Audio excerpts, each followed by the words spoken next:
Dear students, this video is on class 10 chapter 6 part 6. In the previous video we have discussed about the autotrophic nutrition where plants can produce their own food by a process called photosynthesis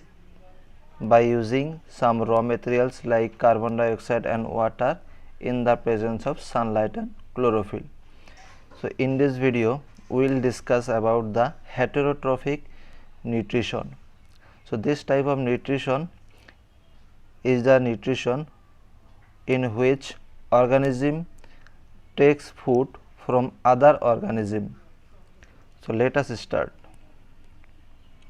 Each organism is adapted to its environment. The form of nutrition differs depending on the type and availability of food material as well as how it is obtained by the organism. So যিকোনো এটা অর্গানিজমে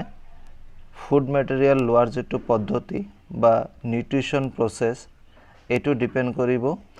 তাৰ এনভায়ৰনমেন্টৰ ওপৰত আৰু ইয়াৰ food material এভেইলেবিলিটিৰ ওপৰত আৰু হেইটোৰ ওপৰত তাৰ যেটো বডি ডিজাইন হেটো এডাপ্টেড হৈ যায় বা চেঞ্জ হৈ যায় for example whether the food source is stationary such as grass or mobile such as deer would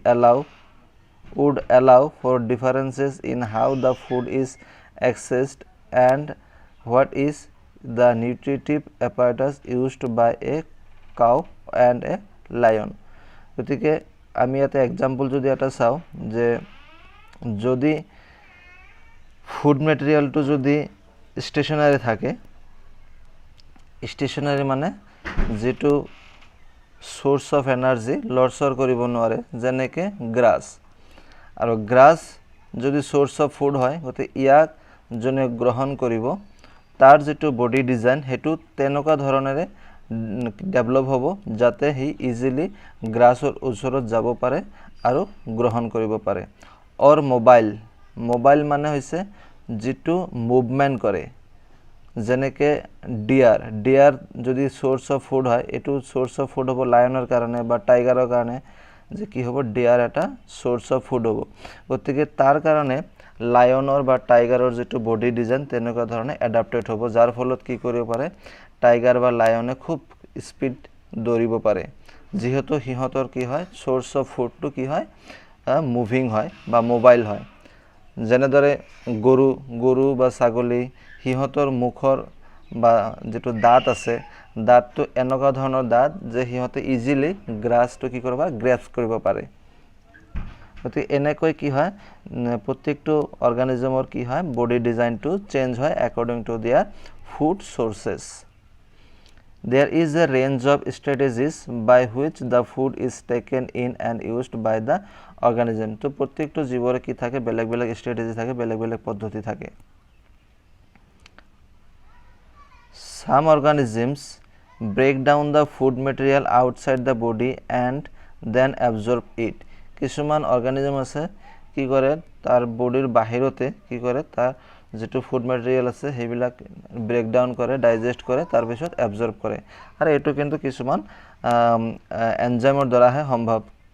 for example ইয়াতে কিছুমান এক্সাম্পল দিয়া আছে examples are fungi like bread moulds yeast and mushrooms এইবিলাক সকলো বিলাকে কি হয় ফাঙ্গি হয় আৰু এইবিলাক এক্সাম্পল হৈছে ব্ৰেড মোল্ডস যেটো আমি ব্ৰেডৰ ওপৰত যিবিলাক আমি মোল্ড দেখা বগা যেটো দেখা পাও হেতু ইস্ট আৰু কিছুমান মাশৰুমস তো এইবিলাক হৈছে তোমাৰ এই অৰ্গানিজমৰ উদাহৰণ যিবিলাকে কি কৰে আউটসাইড দা বডি কি কৰে ফুড মেটেৰিয়াল বিলাক এবজৰ্ব কৰে তাৰ বডিৰ বাহিৰতে কি হ'ব ডাইজেস্ট কৰিব বাই ৰিলিজিং সাম এনজাইম তাৰ পিছত বডি এবজৰ্ব কৰিব others take in whole material and break it down inside their bodies আৰু কিছুমান অৰ্গানিজম আছে গোটে ফুড মেটেৰিয়ালটো কি কৰিব তাৰ বডিৰ ভিতৰত ভৰাই লব তাৰ পিছত এটো ডাইজেস্ট কৰিব এটো এক্সাম্পল হ'ব হিউম্যান বিং কাউ এইবিলাক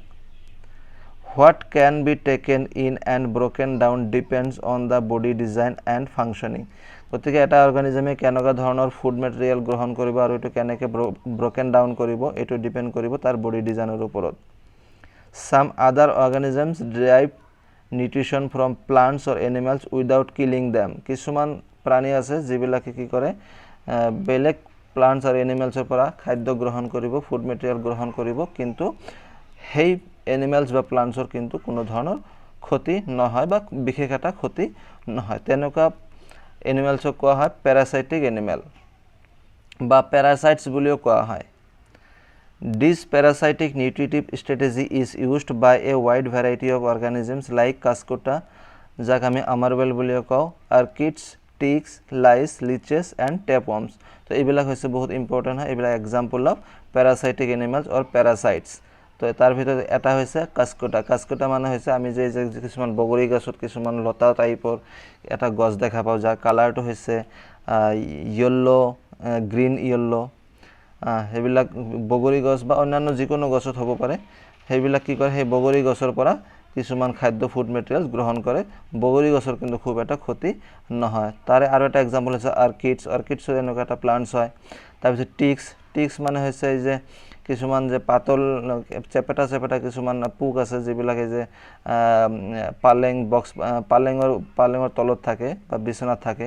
এইবিলাক কি কৰে ব্লাডৰ বিভিন্ন জীৱ-জন্তুৰ ব্লাডৰ ওপৰত নিৰ্ভৰ কৰে ব্লাড খায় তাৰপিছত হৈছে লাইচ মানে ওকণি লিচেছ জোক এণ্ড টেপৱৰ্মছ কিছুমান ৱৰ্মছ যিবিলাক পেটত থাকে তো এইবিলাক হৈছে তোমাৰ প্যাৰাসাইটৰ এক্সাম্পল নেক্সট আহিছে হাউ ডু অৰ্গানিজমছ অবটেইন দেয়াৰ নিউট্ৰিশ্যন এতিয়া অৰ্গানিজমবিলাক কেনেকৈ nutrition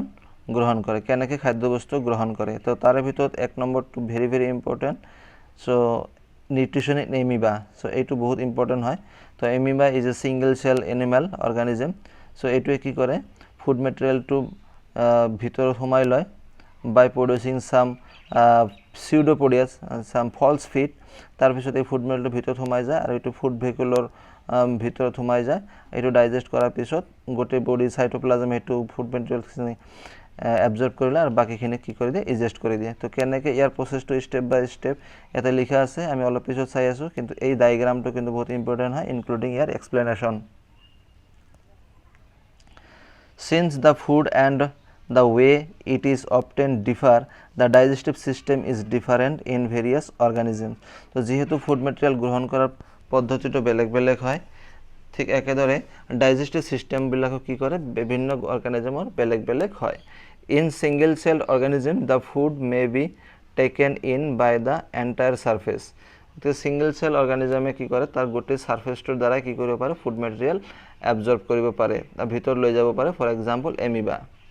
But as the complexity of the organisms increases, different parts become specialized to perform different functions. কিন্তু যদি সেইটো complex body designer organism হয় যেনেকৈ human being, cow, lion, fox, so these are the complex body design organism. ইহঁতৰ কাৰণে কিন্তু কি থাকে বেলেগ parts নিযুক্ত থাকে বেলেগ কামৰ কাৰণে ডাইজেশ্যনৰ কাৰণে বেলেগ থাকিব ইনজেকশ্যনৰ কাৰণে বেলেগ থাকিব এবজৰ্পশ্যনৰ কাৰণে বেলেগ থাকিব গতিকে সেইবিলাকৰ প্ৰচেছটো অলপমান লেন্থি হয় for example amoeba takes in food using temporary finger like extension of the cell surface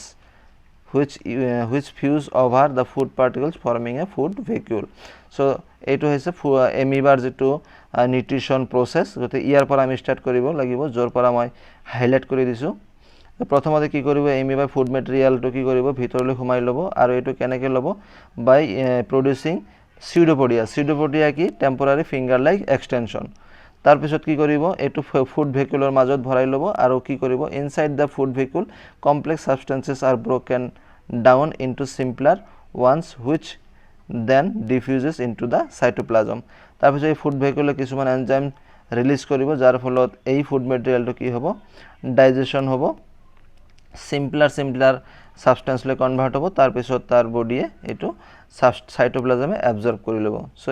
এইখিনি লৈকে সাইটোপ্লাজম লৈকে লিখিলে হ'ব the process of the nutritional process of amoeba নাবে ইয়াৰ কোৱেশ্চনটো এনেকৈ হ'ব how amoeba takes food গতিকে এই প্ৰচেছটো এনেকৈ লিখিলে হ'ব লগতে ইয়াৰ ডায়াগ্ৰাম চাৰিটা ষ্টেপত লোৱা হয় প্ৰথমতে ফুড পাৰ্টিকল কি কৰে ফুড পাৰ্টিকল ওচৰত যায় তাৰ পিছত pseudopodia ফৰ্ম কৰে তাৰ পিছত ভিতৰ লৈ যোৱাৰ পিছত ফুড পাৰ্টিকলৰ ভিতৰত ফুড ভেহিকুলৰ মাজত এটো ভৰাই লয় আৰু লাষ্টত কি কৰে এবজৰ্পশ্যন কৰি বাকি আনডাইজেস্টেড পাৰ্টখিনি ইজেশন কৰি দিয়ে the remaining undigested material is move to the surface of the cell and thrown out তাৰ পিছত যিখিনি আনডাইজেস্টেড আছে সেইখিনি আকৌ বাহিৰলৈ পেলাই দিয়ে In Paramecium, which is also a unicellular organism, the cell has a definite shape and food is taken in at a specific spot. এটো প্যারামোসিয়াম যদিও সিঙ্গেল সেল অর্গানিজম হয় ইউনিসেলুলার অর্গানিজম হয় এটো কিন্তু এমিবার দৰে নহয় এমিবা যিকোনো পজিশনত যিকোনো পোৰশনত কি কৰিব পাৰে সিউডোপোডিয়া ফৰ্ম কৰি যিকোনো পোৰশনৰ দ্বাৰা ফুড ম্যাটেৰিয়েলটো ইনসাইড কৰি ল'ব পাৰে কিন্তু প্যাৰামোসিয়ামৰ কাৰণে কিন্তু এটো সম্ভৱ নহয় আৰু ইয়াৰ এটা ডেফিনেট শেপ আছে আৰু এটা ডেফিনেট বা স্পেসিফিক স্পট আছে যেটো স্পটৰ থ্ৰু দি ফুড ম্যাটেৰিয়েলটো কি কৰিব পাৰে গ্ৰহণ কৰিব পাৰে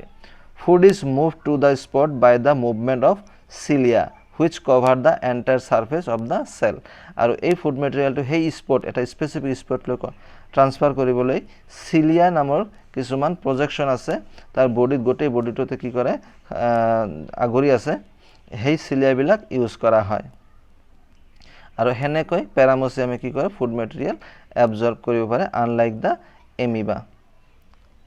থ্যাংক ইউ